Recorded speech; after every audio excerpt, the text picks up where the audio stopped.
Hello welcome back to the tasty table. ഇന്നൊരു mini വ്ളോഗായിട്ടാണ് ഞാൻ വന്നിരിക്കുന്നത്. ഞാനും എൻ്റെ ഫാമിലിയും ഒരു 2 വീക്സ് മുമ്പ് Sharjah international book fair event attend ചെയ്തിട്ടുണ്ടായിരുന്നു. അന്ന് പോയതിൻ്റെ കുറച്ച് മൊമെൻറ്റ്സാണ് ഞാൻ ഇവിടെ ഷെയർ ചെയ്യുന്നത്. ഈ ഒരു book fair 6th November to 17th November വരെ ആയിരുന്നു. അതുപോലെ ഇത് കണ്ടക്ട് ചെയ്യുന്നത് ഷാർജ എക്സ്പോ സെൻറ്ററിൽ വെച്ചിട്ടാണ്. എൻട്രി ഫ്രീ ആണ്, പക്ഷേ ജസ്റ്റ് ഒരു രജിസ്ട്രേഷൻ ഉണ്ടാവും സ്റ്റാർട്ടിങ്ങിൽ. ഈ ഒരു ഇവൻറ്റിൽ ബുക്ക് സൈനിങ്സും അതുപോലെ റൈറ്റിംഗ് വർക്ക്ഷോപ്സും പിന്നെ പോയട്രി റീഡിങ്സ് എല്ലാതും ഉണ്ടാവും. ഒരു ലിറ്ററേച്ചർ ഇഷ്ടമുള്ളവർക്ക് ഒരു ഹ്യൂജ് അട്രാക്ഷനാണ് ഈ ഒരു book fair. Sharjah international book fair 40 years മുമ്പാണ് സ്റ്റാർട്ട് ചെയ്തത്. അതായത് ഇൻ 1982 ഷാർജ റൂളറായിട്ടുള്ള his highness Sheikh doctor Sultan bin Muhammad al കസിമിയാണ് ഈ ഒരു കൾച്ചർ അണ്ടർസ്റ്റാൻഡിങ് പ്രൊമോട്ട് ചെയ്യാൻ വേണ്ടിയിട്ട് ഈ ഒരു ഇവൻറ്റ് സ്റ്റാർട്ട് ചെയ്തത്. അതുപോലെ 1400+ നാഷണലും ഇൻ്റർനാഷണലും ആയിട്ടുള്ള പബ്ലിഷിംഗ് ഹൗസസ് ഈ ഒരു ഇവൻറ്റിലുണ്ടാവും.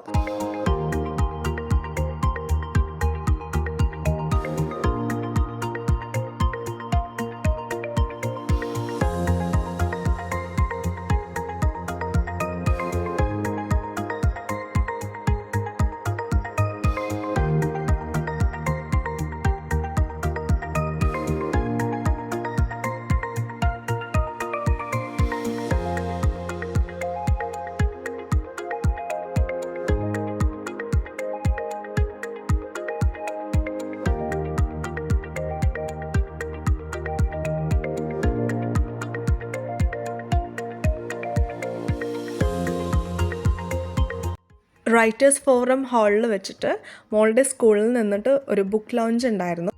മദേഴ്സ് ലവ് തീമിൽ സ്റ്റുഡൻറ്റ് ക്രിയേറ്റഡ് ആന്തോളജി ആയിരുന്നു അത്. ബുക്ക് റിലീസ് ചെയ്തത് principal doctor Abdul Majeed and received by vice principal miss Nancy Paul. പിന്നെ അതുകൂടാതെ ചീഫ് എഡിറ്ററും സ്റ്റുഡൻറ്റ് എഡിറ്റേഴ്സും ഉണ്ടായിരുന്നു.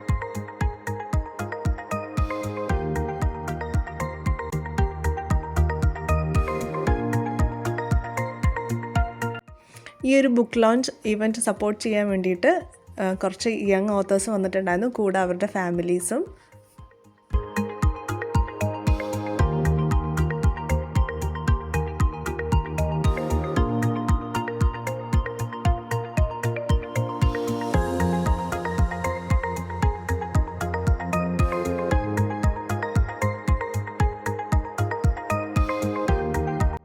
ഈ ഒരു മിനി ബ്ലോഗ് എല്ലാവർക്കും ഇഷ്ടമായെന്ന് വിശ്വസിക്കുന്നു. അപ്പോൾ എൻ്റെ വീഡിയോസ് ഇഷ്ടപ്പെട്ടാൽ please do like, share and subscribe. Thank you.